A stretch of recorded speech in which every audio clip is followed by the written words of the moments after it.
Nipples kill demo parties. More about this and other stories on This Week in Retro. High-resolution color graphics. This land of high technology. The revolution in technology that made the information age possible. Those kids are not afraid of computers. Super Mario sells for $600,000. Project Deluge dumps PlayStation secrets. Classic Usborne books now available online. And is America too sensitive for the demo scene? All this in our community question of the week on This Week in Retro. Up-to-date news for out-of-date tech. Neil, between the two of us, I bet we have some pretty valuable stuff in our gaming collections. I, for one, have three copies of Professional Ski Simulator for the ZX Spectrum. Neil, what crazy valuable items are among you in the cave right now? Well, I'll give you at least £1 for each of those copies. Yes. John. Yeah. Yeah, I mean, there's rare and valuable stuff. It depends whether you're talking about intrinsic value or monetary value. I know we're on the subject of monetary value here, but there are things that are far more valuable to me intrinsically and from a nostalgia point of view than there are things monetary here. Mm-hmm, definitely. But from a money point of view, it's that LucasArts game. You know, that's expensive to me. That's £70 on eBay, or it's that Sam Coupe that's £1,000 on eBay. That's expensive to me, and that's a big commitment.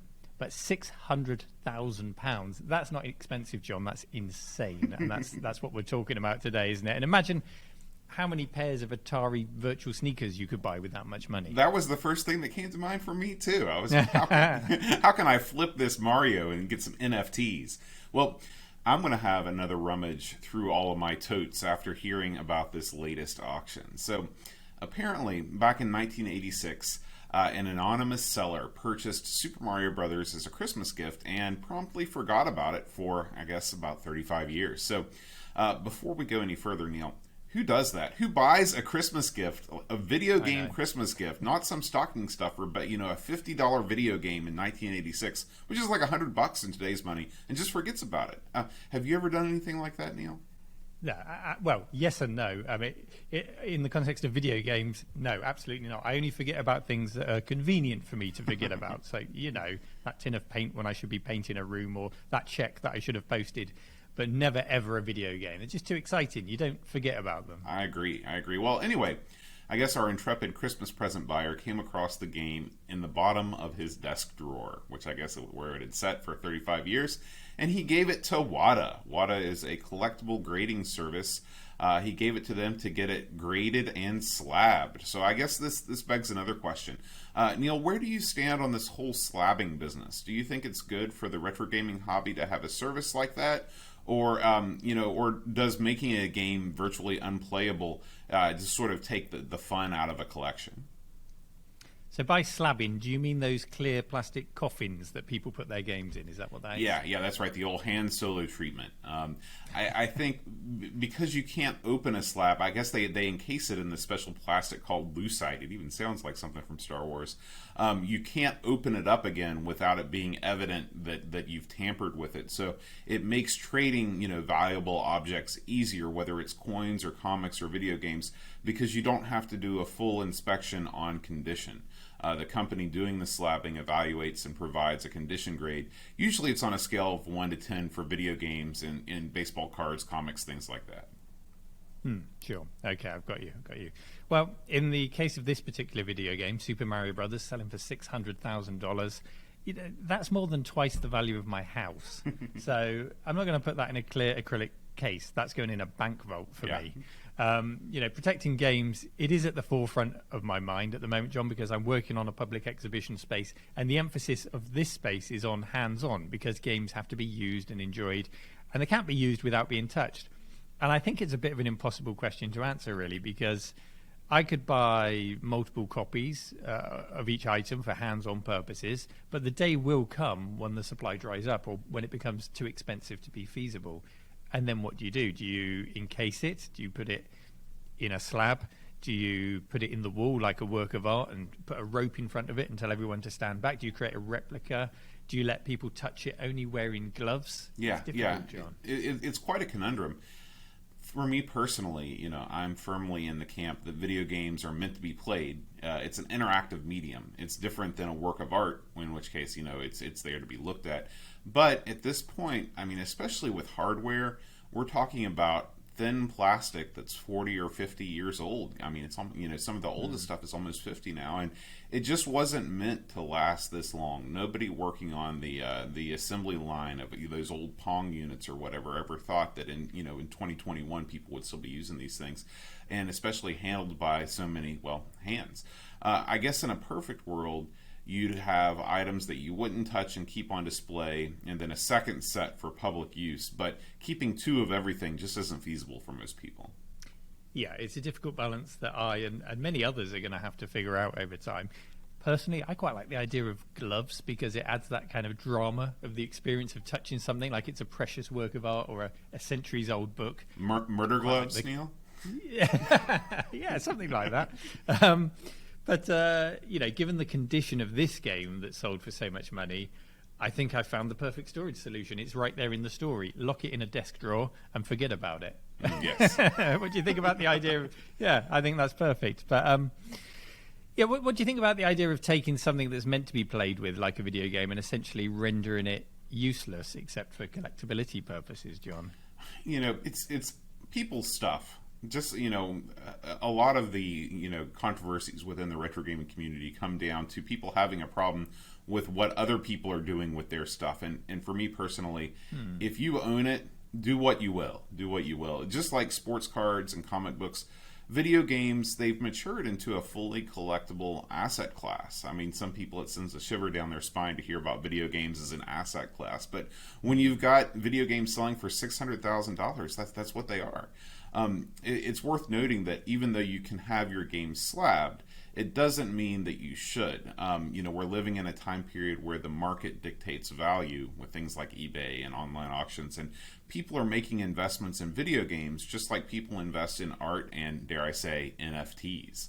So, yeah, it's sold for $600,000. That's 6 times the record amount of the highest amount ever paid for a video game related collectible. So we've gone from about 100,000 all the way up to 600,000. That's, in a way, it makes sense. I mean, if you're expecting a video game to be ultra valuable, Super Mario Brothers it's the home video game of record for much of the world. And as the saying goes, stuff sells for what the market will pay. So, Neil, I know that for you and for many of your fellow country folk, the NES wasn't really a factor in your youth. Not a huge factor. I've been doing some Nintendo reading as of late. I was reading David Sheff's book, Game Over. It's really remarkable just how little attention Nintendo paid the European market in the 80s, especially in the era of the NES. They had a little Nintendo of Europe office, but everything came out, much, much after the fact, and they just didn't consider it a valuable enough market to pour a lot of resources into for whatever reason. So, Neil, I ask you, if you could focus on the games of your youth, if you could choose an 80s UK or European computer game to slab at auction, which one do you think would fetch the highest amount? Oh, good question. I mean, we did have the NES over here. It wasn't quite as large a cultural part of our video game history, and I think that is a huge part of the value of this Super Mario Brothers sale. Mm-hmm. It's the cultural impact that game had, especially in the US market. Right. In terms of value, that's usually attached to scarcity or scarcity of condition and influence. And that's, a couple I can think of. One that's valuable to the completionist, so the real hardcore collector, would be DJ Puff on the ZX Spectrum. So if you want a complete set of Codemaster Spectrum games from the 8-bit era, that's the most difficult one to get hold of and the rarest, DJ Puff. And it goes for over £100. We're nowhere near the $600,000 mark, but over £100 for a single little cassette box, just like your Pro Ski Simulator you were joking about, which is a lot of money. But keeping in with the Mario story, I think from Europe, there can only be one choice for me. It's the Great Gianni Sisters, which was a blatant rip-off of Super Mario. The main character was called Maria. And it's the English version of the game that came out for just a few weeks before it was pulled. No legal action was taken, as I understand it, but Nintendo just put the pressure on them and they said, okay, it's not worth fighting this battle. So the game was pulled off the shelves. A new copy sold in recent years on eBay for $400, just over $400, which again, peanuts compared to Super Mario. It was developed by German developers Time Warp Productions. So that's what I'll put forward as my European candidate. But I will be interested to know if any listeners can come up with some big value items from the European. Yeah. I mean, I'm houses. sure there's got to be games out there that are that maybe not $600,000, but I will be interested in hearing what the listeners have to say about that. So, if you're interested in seeing the bidding history of this historic auction, make sure you check out the link in the show notes. And a big thank you to subreddit user Starcade2084 for suggesting this story for us to discuss.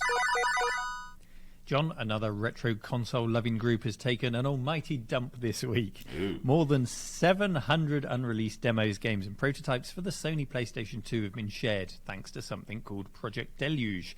This is the work and effort of a group called Hidden Palace, and they're a bunch of devoted retro enthusiasts who are doing a great job in preserving this corner of gaming history.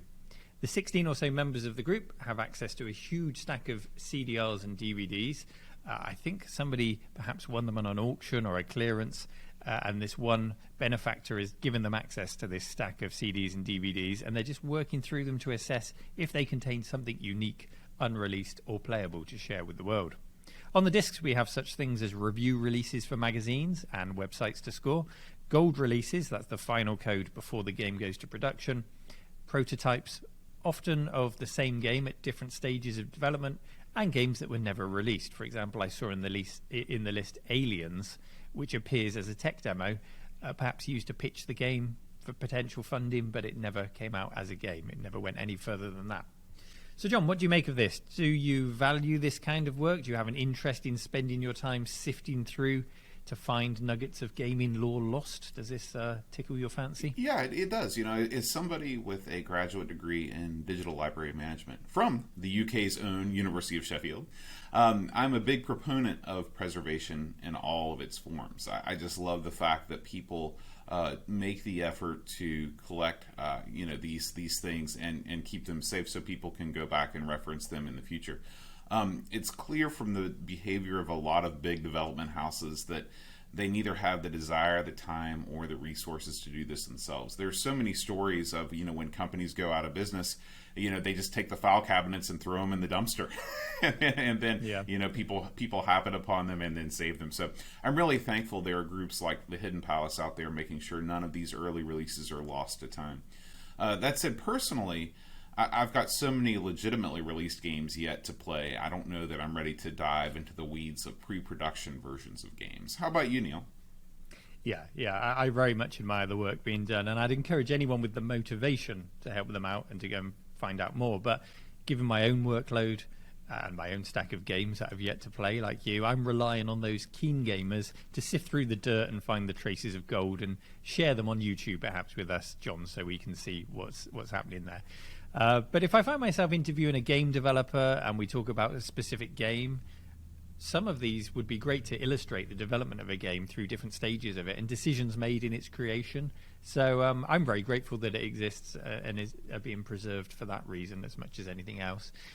John, do you remember when studios they would sometimes release a making of VHS tape or Betamax, depending on what your preference was, and you might get it on a magazine like Mean Machine magazine. I used to love those little insights, just those little snippets from behind the scenes of the gaming world. Did you ever get any of those videos? I think that this is more of a UK thing. You guys, your magazine culture was so much more mature than ours was in terms of getting, extra goodies, whether it was cover discs or cover tapes or things like that. In the U.S., I just never saw a lot of that stuff, and it's just because our magazines, we just aren't really a nation of magazine readers, I guess. In the U.K., you guys were spoiled with choice in terms of the quality, not just the quality of the writing, but the quality of the paper and everything like that. When I started importing magazines like Retro Gamer from the U.K., I was blown away by just the quality of the binding and the paper. So we didn't really have that in the United States, at least that I saw. One thing that I did get as a Nintendo Power subscriber, I was actually mailed a videotape when the N64 was in development. Of course, then it was known as the Ultra 64. And Nintendo sent out this VHS tape chock full of renders, game previews, most of which, if I remember correctly, never actually saw the light of day. But in those early days of console 3D, especially as somebody like me that didn't have a PC, seeing those 3D renders and seeing those games, it was like looking into the future. It really was. It really was. And in terms of magazine quality, I still like to go into a newsagent and pick up Edge magazine. I find that one is just top quality compared to the others. The quality of the binding and the print, I still love that exists. The PlayStation 2, that's a system that I bought and launched, and I was very fond of, despite waiting for what felt like an age for new AAA titles to appear after the console launch. But if I could ask for a dump of unreleased prototypes to try out, it would be undoubtedly for one of the shorter-lived systems where developers saw the hardware sales were fading and then they walked away before they really saw the full potential of the system. They just didn't take a risk on it. So I'd love to see 3DO prototypes, CDTV prototypes, unreleased Jaguar games perhaps. They would be of the most interest to me. I mean, what would Alien vs Predator 2 have been like on the Jag? There was a cancelled version of Microprose's Formula One Grand Prix for the Jaguar. Love to have seen how that ran. There was also Gunship 2000. There was talk of the Need for Speed for the Jag. All games planned for that system. I'd love to see how far they could have pushed the Jaguar, and if games like Need for Speed could have competed in any way whatsoever against, say, the 486 version or the 3DO version on the Jag. I would love to see that. If there was a system that you could cherry pick and find an undiscovered archive of titles all dumped and ready for you to sift through, John, what would you go for? Yeah, I would love to see, like you said, the Jaguar stuff, because that system, so much potential and so little execution. It would be great if they could have somehow just granted the Jag another couple of years lease on life just to see what could have come out for it. But for me, I think a system like the CD32 is sort of in the same camp. The CD32, of course, did have a much larger library than, say, the Jag, but a lot of those early games were just kind of, ports of existing Amiga titles or whatever. I'm sure that there were lots of things in the pipeline. I think the studios probably were planning on releasing over the course of years, and the CD32, of course, had lots of problems not being able to be sold in America, etc. And no one could have foreseen that. People thought the CD32 would be a much bigger hit than it actually was. So I bet there's still some unreleased assets and maybe even a few more fully fleshed out games that are still waiting to be found for that console. Yeah, the CD32 was unique in that it had that Akiko chip, which no other Amigas had. So it would have been nice to see some titles make use of that and see how that could have been leveraged. Yeah, absolutely. Well, if we support projects like Project Deluge and their PS2 dump, then maybe it will encourage others to take a look at their own stack of developers' CDs or cartridges that are rotting away in their archives, and encourage game studios to help preservation and be a little bit prouder of their heritage, perhaps, if there's the demand there for it. Here's hoping. Links to find that archive and more on the story can be found in today's show notes. Neil, the time has finally come. A month ago, we announced the RGB to HDMI adapter drawing from RetroRewind.ca, and it's time to pick a winner. Now, before we do, just to recap, Retro Rewind is a fantastic place to order new hardware for both the C64 and the Amiga. From cap kits to diagnostic carts, the folks at Retro Rewind have all the hardware you need to keep your vintage Commodore machine performing at its best. Now, you might remember we tasked entrants in this contest to tweet about where they listen to This Week in Retro. So we got 27 entries into the contest, and after putting all of the names in over at random.org and giving them a shuffle, I'm proud to announce the winner, Neil. The winner is Adam Pig. Adam Pig, who tweeted, I like to listen to This Week in Retro in my Renault 5 on the way to work. Now, Neil, tell me about, I don't know anything about Renault or their line of automobiles. Would you call is this like a Mercedes E-Class?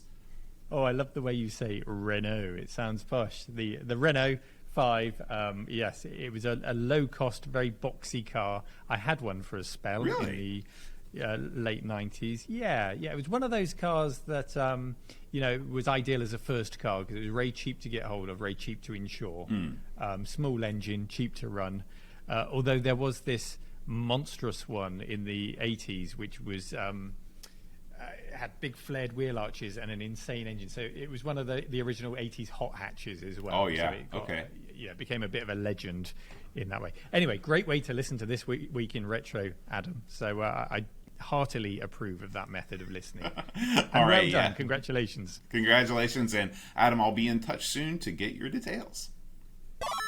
Now, Neil, as we all know, if you came of age during the 80s and were lucky enough to own a computer, it was almost certainly more than a machine you just plugged games into. Back then, computers were really meant to be used. They were meant to be poked and prodded, and the fun was to be had in uncovering all of the secrets of the machine. Now, Neil, do you remember your first interaction with a micro when you got it home? Yeah, my first interaction was pressing the Shift and Enter key on my Amstrad CPC, which prompted you to press play on the tape and then press any key. And with the Amstrad CPC, the tape deck was integrated, and it would only spin the tape up when the computer told it to, and then it would automatically stop loading, even if the play key, the play button was still pressed down on the tape deck. So that was great for multi-load games, so you didn't overshoot the loading point. But there was something really magical in that interaction about pressing a key on the keyboard and the tape deck mechanically springing into life. I really loved that satisfying connection. It's hard to explain. I'm sure you can understand it, John. I loved it. And that first game, would have been Roland on the Ropes. Yeah. How about you? Well, I mean, I do understand. People, I think especially kids today, they don't know the thrill of pressing a button on a keyboard and having something happen on the screen. Like you are actually in control of what's going on a TV. That was a totally novel concept back then, and of course now it's the most humdrum thing ever. So, I definitely got a similar thrill working with my first computer, which was an Atari 1200 XL. Now, even though we had a tape deck for that computer, it also came with a disk drive, and of course you had the cartridge slot. So the tape drive didn't get a whole lot of use, except for when I was busting out jams from audio cassettes through the TV speakers, which my parents loved. They loved when I cranked up my hot jams. But one of my first interactions with the computer itself was this book my dad gave me called Kids in the Atari. This was full of little programs and lessons that taught you how to access various parts of the computer's capabilities through BASIC. And I also had some photocopied editions of Antic magazine.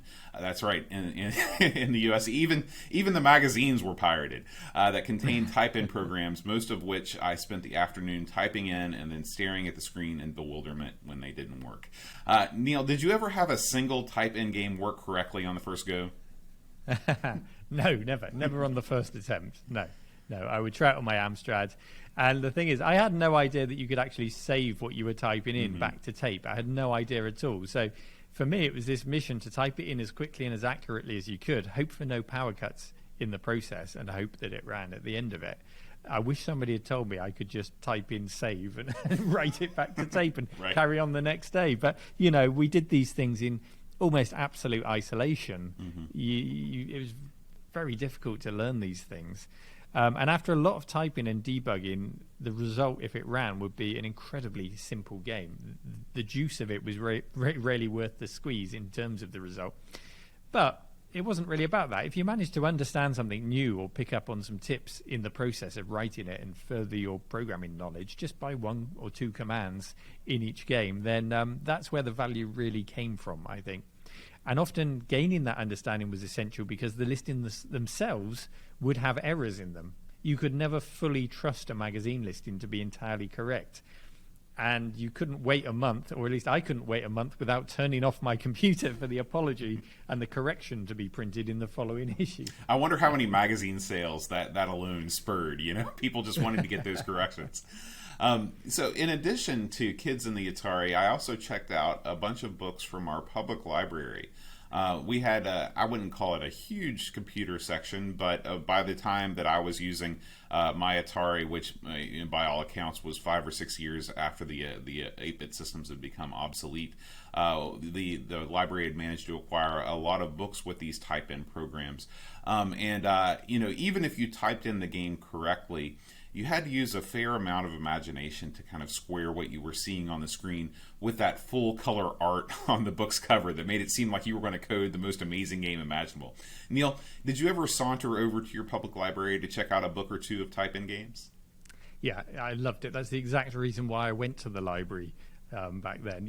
I'd go there, I'd trawl the science fiction section for H.G. Wells books, and then I'd trawl the computer section for typing books, specifically for my Amstrad CPC, which there was never one for it. It always seemed to be the ZX Spectrum or the Commodore 64. Sometimes the BBC Micro would get a book dedicated to it. And these books would all be mixed in with massively out-of-date books about mainframes and about the future of computing as published in the 1970s. Yeah, I remember those. Really, really out-of-date books. You were going to have your tea served to you by a robot by the year 1998. All these fabulous pictures. So I'd seek out the Usborne books. We had those there, and look at the pictures of what you were intended to code. And I'd have to try and interpret the basic commands and rewrite them in a way that my Amstrad would compile. But honestly, it was a losing battle. I very rarely got them to work. Yeah. Well, it's these types of books that are the subject of this story. So, Neil, there was one computer book publisher in the 80s that stood head and shoulders above the rest when it came to getting kids pumped up about programming, and that's Usborne. Usborne books were part comic book, part textbook, and part programming guide that demonstrated to its readers some pretty complex concepts in computing, yet did so in such a user-friendly way that you couldn't help learning something. Neil, did you have any of the Usborne books growing up? Yeah, as I mentioned, we had them in the library, and those were the exact ones that I made a beeline for because they weren't too thick, they weren't too daunting, they were illustrated with lovely hand drawings, and they were often themed. So, for example, there was one all about creepy games, there was one about fantasy games with a knight on the cover art fighting a dragon. They really got your imagination going. Oh, I can create this, I can fight dragons on my computer. But yeah, normally you just end up with two blocks fighting each other from the other side of the screen. Very simple. Then a random crash, and then it's over. And then it's over, yeah. But, I do remember them very, very vividly. How about you, John? Did you have easy access to these books? No, unfortunately I didn't. Looking through some of them now, I wonder if I'd been able to stick with my game designing dreams a little longer. If I would have had access to a few of these knocking around to give me some motivation when I was trying to puzzle out the walls of text in the traditional programming guides that I got from my library that weren't nearly as interesting to look at. And of course, that's what this week's story is about. If you had these books when you were growing up and you'd like to share them with your kids, now you can. Thanks to a tip from Captain Midnight 264 on our show subreddit and via a story from Hackaday in the show notes, there are a substantial selection of 1980s coding books available in full on Usborne's website. Everything from the popular battle games, fantasy games, and space games books to the nuts and bolts guides of basic and machine code. All of those books are there. Nice.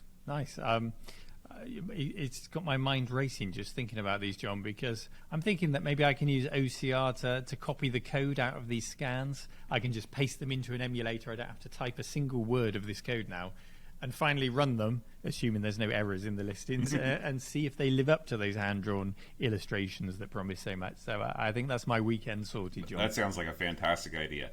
Now, it's worth noting that Usborne didn't leave the building at the conclusion of the 1980s. They actually won the award for Children's Publishers of the Year last year, and continue to make books about computers for young readers to this day, including coding books on Python and Scratch. So, if you have an aspiring coder at home, why not check out what Usborne has to offer and light that programming fire in the next generation.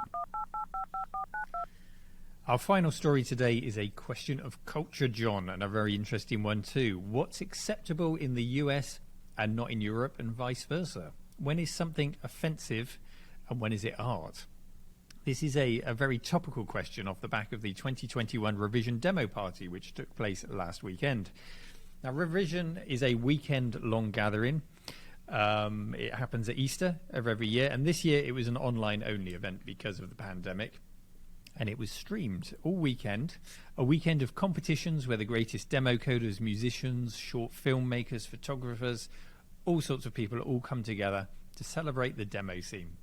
Their work covers everything from modern-day PCs to retro computer platforms. The Commodore Amiga, a favourite of ours, gets its own category, such as its popularity still among the demo makers and the party viewers. So it's just a fabulous weekend of old and new.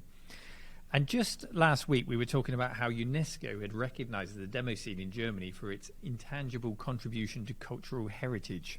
The demo scene had officially become legit and culturally important in the eyes of UNESCO. So what happened next? Well, it all came crashing to a halt at the weekend, John. Halfway into the party on Saturday night, the stream came to an abrupt end. It had peaked with over 6,000 people watching on the Friday night, and lots were enjoying the competition entries on the Saturday when it ended, and the Revision Party channel on Twitch vanished. Twitch had banned Revision. With no warning, it was just gone. So, was that it? Did the party over? Go home, guys? Well, it may well have been, but this is the demo scene we're talking about. So, these guys would put the A-team to shame when it comes to improvising. The organisers put out a message on Twitter to advise what had happened. They were still trying to figure it out because all they knew was that they'd been banned. They didn't know why. And then up stepped the Chaos Computer Club and offered to host the party. And within 30 minutes, Revision was back up and running on an alternative platform, which actually gave me a better quality of stream than I was getting on Twitch. And it also meant that they were unshackled from the terms and conditions of streaming on Twitch. And it's that what we think was the cause of the ban, those terms and conditions. So a little earlier on the Saturday, there was a short film and photography competition at Revision in which there was an image of a lady sat near a pond. It was a very arty photo, beautifully taken, and there was a tasteful glimpse of nipple, John. And then a little bit later in the video about there's a video about partying on the beach, lots of demo party goers with their case of beers having fun on the beach. One of the revelers dropped their shorts and playfully mooned at the camera.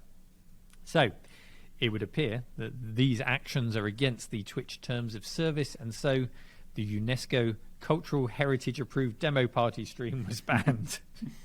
Now, this is Twitch's house. It's their rules, and we have to play by them. But it did seem a little bit harsh when you consider some of the other content that we see on the platform, such as naked body painting or fitness classes wearing little more than a piece of string. So, so long as that nipple's covered up, it seems to be all good, or that bare butt is covered up, it's all good.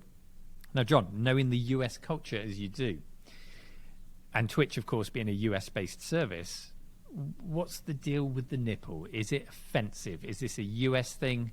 Am I jumping to conclusions incorrectly?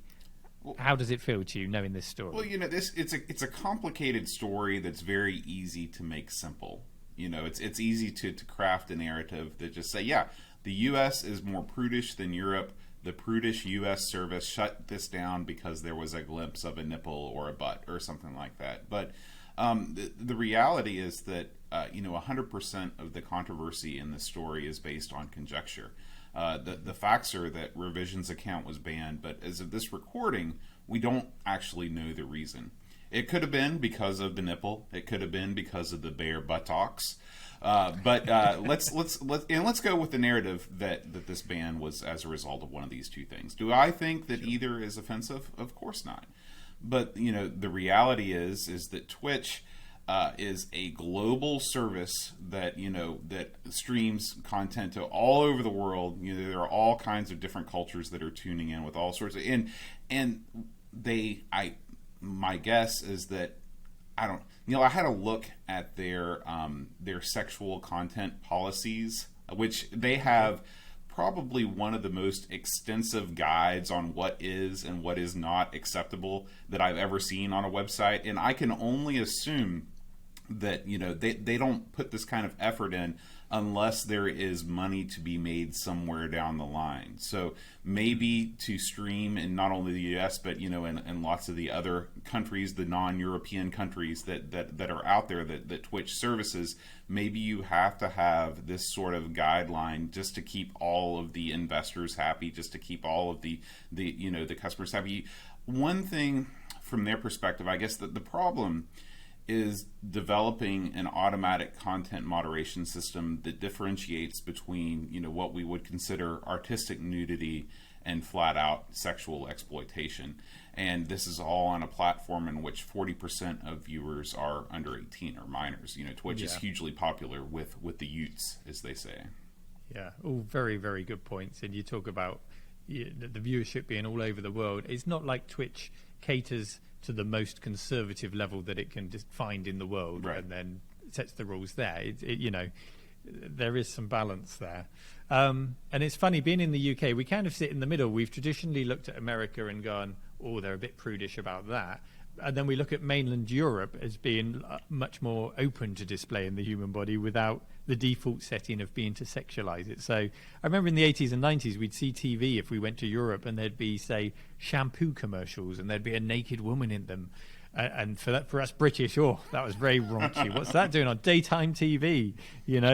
And then we'd also, over time, we'd get our own edgier outlets, such as Channel 4 came on the scene, where British lines would be crossed, but only really after the watershed, which was 9 p.m. So I can't sit here and say we grew up with 24/7 nudity on our TVs in the UK, but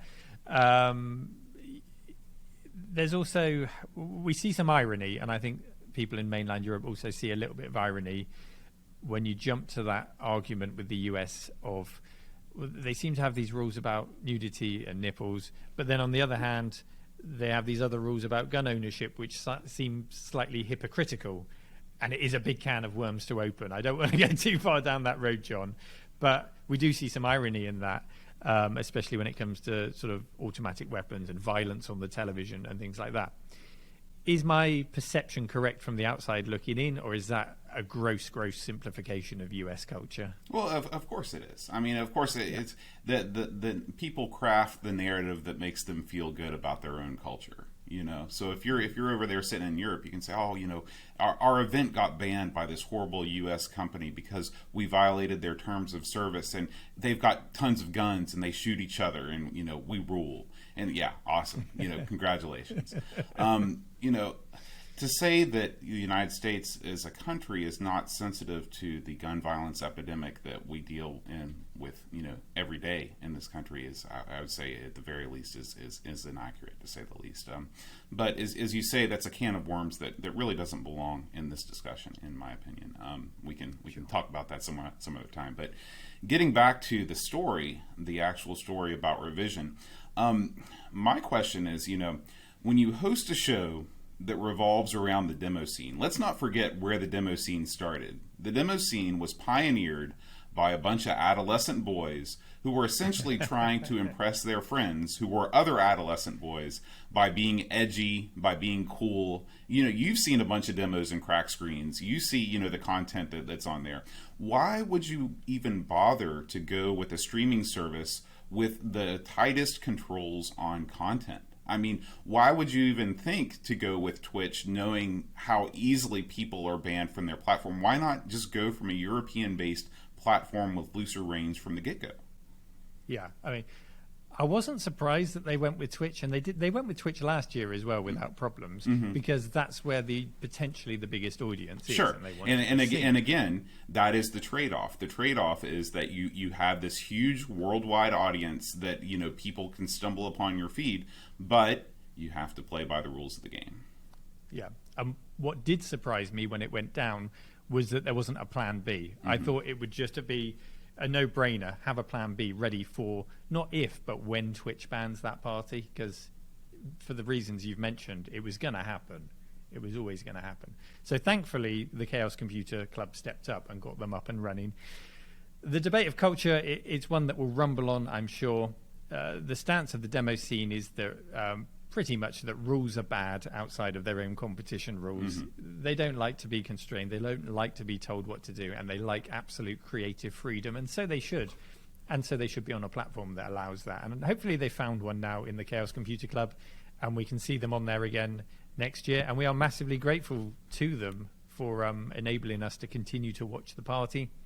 And on these topics, this cultural debate, I'd love to hear the viewers' thoughts and feelings about it. Now that the dust has started to settle a bit and we've had time to think about why this happened on Twitch to Revision, share your comments. I'd love to hear them. So, Neil, last week's community question of the week was, what video game, art, or music would you like to put in a museum for all to enjoy? Now, I imagine we've got lots of answers, John. Well, Neil, I messed up. I forgot to post last week's community question of the week on the subreddit. I was wondering why we kept getting all kinds of responses from last week's community question of the week. So that's my fault. I messed up. My bad. So instead, Neil, we're going to come back with a new community question of the week this week. I think this is a good one. I think we're going to get a lot of responses, and I promise, dear listener, that I will post this question on the subreddit. What is it, Neil? So this week's community question of the week is, what do you think is the most valuable British video game? Please post your responses on the show subreddit, and we'll read the top 3 most upvoted responses on next week's show. And no cheating and upvoting and getting your friends to upvote your own answer, please. Yes.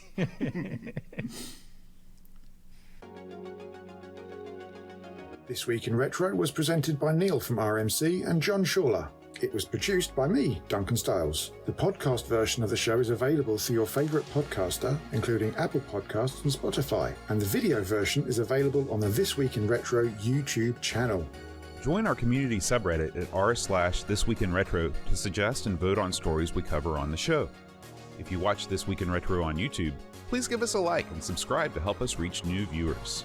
If you'd like to support the show, please check out the links to our Patreon and Ko-fi pages in the show notes or in the YouTube description. Thanks for listening, and we'll see you next week for more up-to-date news for out-of-date tech.